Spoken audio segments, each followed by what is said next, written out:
기초 화장품은요, 답은 없어요. 아무 문제를 일으키지 않는 화장품이 제일 좋습니다. 거품 잘 나고 딥 클렌징이 되고 물로 헹궜을 때 뽀득뽀득 닦이는 그런 클렌징 폼은 약 알칼리에 속해요. 그래서 살짝 물도 아닌 게 이렇게 살 발라준 다음에 흡수시키. 이게 향이 없어요. 그래서 향료 첨가되어 있는, 제가 선크림도 여러 가지를 써봤는데요, 요거는 그 세 가지가 다 없어요. 안녕하세요, 손보선 원장입니다. 오늘 여러분들한테 소개해드리고 싶은 건, 평소에 제가 화장품을 뭘 어떻게 쓰는지 많이 궁금해 하셔서, 평소에 로드샵에서 살 수 있는 화장품도 저는 많이 쓰거든요. 꼭 피부과에서 판매하는 게 아니더라도 다양한 화장품들이 요즘은 종류도 많고 성분도 괜찮고 기능성도 좋아서 제가 직접 쓰는 걸, 로드샵에서 쉽게 살 수 있는 화장품들 여러분들한테 몇 가지 소개를 해드리려고 화장품을 직접 가져왔거든요. 하나씩 보여드릴게요.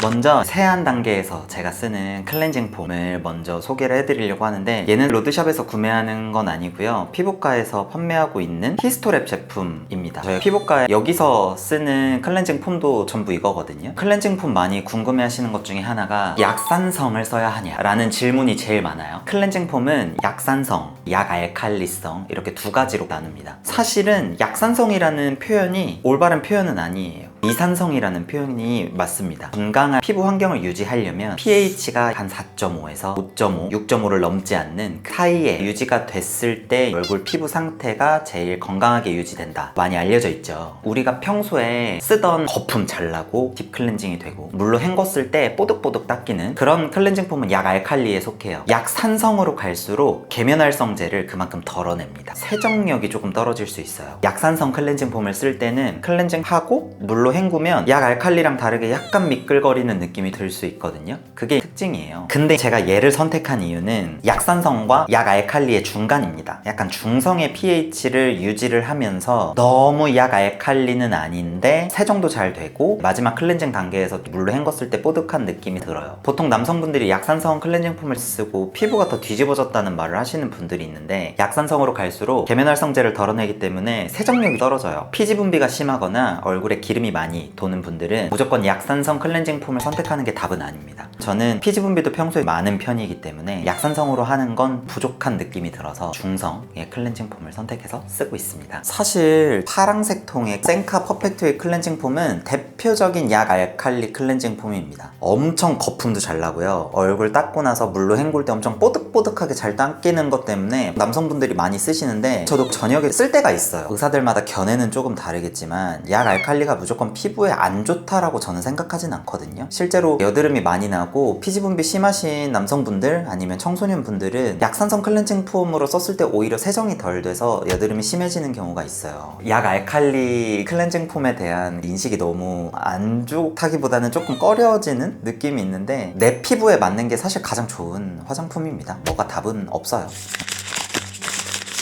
클렌징을 했으면은 본격적으로 기초 화장품을 발라야 되는데, 기초 화장품의 첫 번째 단계 토너나 스킨을 많이 바르시죠. 근데 이제 저는 토너 패드, 닥토라고 부르죠. 닦는 토너를 쓰고 있는데요, 메디큐브 제로모공 패드라고 하는 건데요, 요거는 콜라보를 해서 통이 좀 귀여운데 이번에 산 거거든요. 다 써서 또 산 거예요. 일단 말씀드리기 전에 기초 화장품은요, 답은 없어요. 내 얼굴에 맞는 화장품이 제일 좋고요, 아무 문제를 일으키지 않는 화장품이 제일 좋습니다. 성분이 어떤 것들이 들어있냐면 아하, 바하, 그다음에 파하 성분, 대표적인 각질 제거 성분으로 알려져 있죠. 그리고 판테놀 성분이 들어있어요. 제가 예전에 찍었던 MD 크림 소개해드렸던 영상이 있어요. 거기서 성분을 몇 가지 소개해드렸었는데, 비타민 B5 판테놀 성분인데, 판테놀 성분은 피부에 닿았을 때 피부 장벽을 재생시킬 수 있는 효과가 있습니다. 근데 걔까지 들어있는 토너 패드예요. 요즘에는 대부분 화장품에 판테놀 성분이 많이 들어가려고 노력을 하시는 것 같더라고요. 제 피부에 맞춰서 설명을 좀 드리면, 저는 속도 좀 건조한데 겉으로는 유분기가 도는 수분 부족형 지성 피부거든요. 아까 클렌징 단계에서 말씀드렸지만 어느 정도 딥 클렌징도 필요한 피부예요. 피지 분비가 아예 없지 않기 때문에. 근데 이제 더운 여름철이나 피지 분비가 좀 심한 계절에는 클렌징만으로 깨끗하게 100% 모공에 있는 노폐물을 다 닦아낼 수가 없어요. 그래서 닦는 토너 패드를 사용해서 토너 단계에서 남은 잔여 노폐물을 조금 한 번 또 정돈을 해주자 라는 개념에서 썼는데, 저는 피부에 자극감이 없고 오히려 피부가 더 좋더라고요. 저는 얘를 저녁에만 쓰다가 쓰다가 지금은 아침 저녁으로 씁니다. 닦는 토너는 피부에 자극적인데 아침 저녁으로 써도 되냐, 이런 궁금증을 가지실 수 있는데요. 제가 하나 꺼내서 좀 보여드리면 이렇게 집게도 들어있어요. 엠보싱이 있는 면으로 가볍게 피부 결 따라서 안쪽에서 바깥쪽으로 이렇게 쓸어주듯이 한 번씩만 정돈해주면 되지, 얘를 가지고 이렇게 막 이렇게 밀면 안 돼요. 2차적으로 남아있는 노폐물을 정돈해주고 피부 결을 정돈해주자라는 의미에서 쓰는 거기 때문에, 만약에 내가 닦는 토너 패드를 쓰고 싶다고 하면 일단 저녁에만 한 번씩 써보세요. 어차피 자고 일어났을 때도 노폐물이 나오지만 우리가 일상생활 하는 것만큼 밤사이에 많이 나오진 않아요. 한 번씩 써보고 자극감이 없다 라고 하면은 이제 아침 저녁으로 써주셔도 충분할 것 같습니다. 이제 우리가 토너를 썼으면 앰플을 몇 가지 또 바르죠. 대표적으로 제가 매일매일 쓰고 있는 앰플 중에 하나는 이 친구인데요. 이거는 토리든에서 나온 다이브인 저분자 히알루론산 세럼입니다. 올리브영에서 엄청 유명한 수분 세럼인데요. 대표적인 게 이거랑 그다음에 웰라준 수분 세럼, 이렇게 두 가지가 히알루론산 세럼의 투탑인데, 저는 두 가지를 다 써봤는데요. 얘가 더 잘 맞아서 얘를 쓰고 있습니다. 아까 말씀드렸던 판테놀 성분이 추가가 되고, 그다음에 말란토인, 좀 더 성분이 리뉴얼 됐거든요. 수분 세럼을 선택할 때는 히알루론산을 잘 봐야 돼요. 우리 피부는 유효 성분을 흡수할 수 있는 분자의 크기가 엄청 작아요. 예전에는 단순히 히알루론산에 초점을 맞춰서 히알루론산을 얼굴에 바르면 수분이 공급이 된다 였는데, 이제는 어떻게 하면 표피를 통과해서 진피까지 전달이 될 수 있을까에 초점을 맞춰서 히알루론산의 분자 크기를 줄인 거예요. 저분자일수록 피부에 흡수가 잘 되기 때문에 얘는 저분자 히알루론산으로 만든 세럼이고요.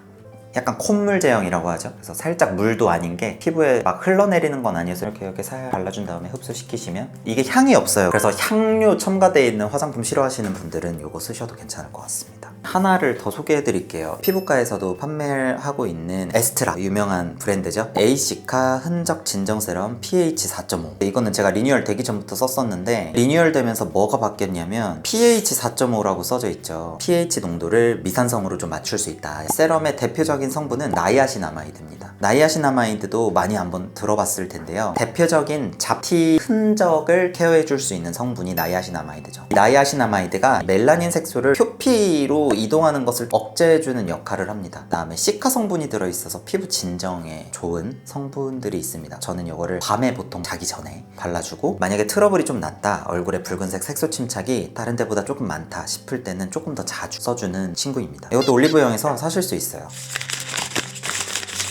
이거는 바이오힐보 판테셀 리페어 시카 크림인데요. 요즘같이 더운 날씨 무거운 크림 잘 못 바르시잖아요. 이거는 이렇게 바르면 가볍게 젤처럼 발리고 흡수가 돼도 많이 번들거리지 않아요. 가벼워서 여름에 저는 쓰고 있고, 판테놀 시카 성분이 많이 들어있어서 피부 장벽 재생시킬 때 여름에는 아침 저녁으로 쓰고 있어요. 텍스처 때문에 선택해서 썼는데 성분이 괜찮더라고요. 튜브 형태로 돼 있는 걸 팔기도 하고요. 이거보다 작은 색깔은 녹색으로 된 원형 통으로 파는 게 있어요. 두 가지가 똑같은 거니까 용기는 취향에 맞게 선택해서 쓰시면 될 것 같습니다. 마지막으로 제가 쓰는 선크림인데, 선크림 소개해드리기 전에 선크림 안 바르시는 분들이 너무 많아요. 남성분들은 대부분 기본적으로 선크림 안 쓴다고 생각하면 될 정도로 선크림을 안 쓰시는데, 대표적인 이유가 하나는 눈 시려서 잘못 바르면 눈이 따갑대요. 두 번째는 끈적거려서, 선크림까지 바르면 얼굴 너무 끈적거리고 무거워가지고 바르기 싫다. 세 번째는 얼굴이 하얘져서. 제가 선크림도 여러 가지를 써봤는데요, 요거는 그 세 가지가 다 없어요. 비레디라는 브랜드의 블루 수분 선크림이고요. 얘는 SPF 50+입니다. 일단 자외선 차단도 최고 수준으로 잘 되는데요. 눈시림, 백탁, 무겁지 않은 거. 요즘에는 선크림도 무겁지 않은 선크림이 대세예요. 이거 저 거의 다 써서 지금 없는데, 이렇게 보시면 색깔은 살짝 하늘색이고요. 살짝 무슨 향이 있는데 세진 않아요. 향 싫어하시는 분들도 거부감 없이 쓸 수 있는 정도의 산뜻한 향처럼 나서 괜찮고, 수분크림 같은 제형인데 이렇게 발랐을 때 백탁이 없어요. 약간 수분크림처럼 얼굴에 잘 발리거든요. 흡수도 잘 되고 얼굴도 안 하얘지고 눈시림도 없어요. 제가 이거 쓸 때는 눈 주변까지 다 바르거든요. 그리고 가장 좋은 게 이지워시 선크림이에요.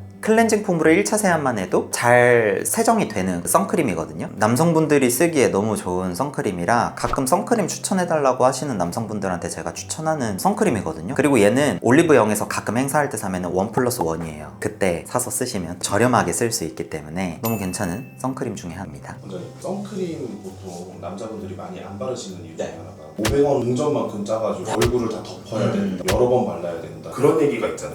제가 타협을 했어요. 그렇게 하시면 진짜 아무도 안 바를 것 같아가지고 안 바르는 것보단 바르는 게 낫다 주의거든요. 500원 크긴 너무 많아요. 이게 좋은 게 펌프 형태라서 손등에다가 3펌프를 풀로 짜고 걔를 이제 조금씩 이렇게 발라요. 덧발라라 라는 말을 많이 하는데 요즘에 누가 덧바릅니까? 귀찮아서 아무도 덧바르지 않아요. 클렌징 할 때 쓰는 거고 결 정도 나고 앰플 하나 쓰고 크림 하나 바르고 선크림 하나 바르면 기본적으로만 딱 쓸 수 있으니까요. 아침에 기초 화장품이다 생각하고 한 번만이라도 발라주세요. 보통은 실내 근무하시는 분들이 많으니까 아침에 한 번만 바르셔도 되니까 아침에 한 번은 꼭 바르자. 선크림 관련해서 유기자차, 무기자차, 뭐 성분을 뭘 발라야 된다 이런 논란, 이런 이슈들이 있잖아요. 성분은 요즘에 너무 잘 나오고요. 무기자차는 물리적으로 자외선을 차단해줍니다. 얼굴에 백탁을 만들어서 빛이 왔을 때 반사를 시키는 원리가 무기자차고요. 유기자차는 물리적으로 빛이 왔을 때 화학 반응을 통해서 열 에너지로 바꿔버립니다. 그래서 백탁이 없는 거예요. 백탁이 싫은 분들은 유기자차를 써주셔야 되고요. 어느 정도 요즘에는 톤업 선크림이다 해서 얼굴 하얘지는 선크림들은 기본적으로 무기자차에 해당됩니다. 사실 어떤 분들은 유기자차가 얼굴에 좀 더 자극적이다, 그리고 무기자차가 실제로 얼굴의 자극감은 조금 덜해요. 유기자차는 화학 반응을 통해서 빛을 열 에너지로 바꿔주는 작용이 있기 때문에 조금 더 얼굴에 자극감이 갈 수 있어요. 내가 얼굴에 홍조가 심하고 얼굴이 예민한 분들이라면 유기자차보다는 무기자차를 써주시는 게 낫거든요. 근데 어쨌든 다 내가 써봐야 알 수 있는 거라서 만약에 선크림을 처음 쓴다고 하면은 제가 말씀드린 가이드대로 일단 선택해서 써보시는 게 좋을 것 같습니다. 얘는 대표적인 유기자차겠죠? 백탁 없고 쉽게 잘 발리는, 그것도 좀 참고해서 써주시면 좋을 것 같습니다.